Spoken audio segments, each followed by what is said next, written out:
كنت أقول ما تتجوزها، هذه خايبة عاملة 3 كيلو.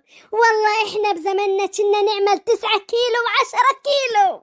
صح، كنا نشوف منهم كيلو والباقي بغرفة تحت التحت للحبايب. أصلا المعمول والدهن نفس مشان يطلع زيتي. والله يا حماتي أنا نفسي قصير من الحكي اللي بسمعه كل يوم. ما انت ايتي اللي طلبت المعمول ولا والله انا ما ودي اساعدك. اشتهيته بس بطلت بجف المعمول فينا. الله ايامنا كانت الجنة تستحي وكانت الحماية تسكت. انا ربيت ابني طلعت زلمة بس شوف شو اختار. واضح مشان هيك كل ما بطلب منه شي بقول اسألي امي. انا ببهدلك اصلا مشان مصلحتك، بس شكلك يا حماتي مضيعة الطريق. بجميع الأحوال ابني ما بوكلش غير من تحت دي الأكل. واضح إنك لسه ما فطمتيه.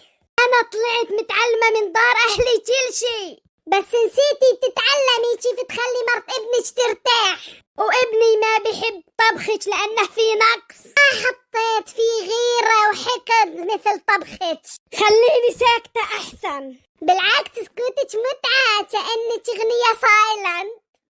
بس لو يرجع في الزمن ما خليت ابني يكرب صوبك. وانا لو يرجع في الزمن كنت اختصرت وطلبت ابنك ديليفري اوفر. ولك انا ما بحب اللي لسانها طويل، وانا ما بحب اللي عقلها قصير. لان هذه الجواب بترد بجوابين.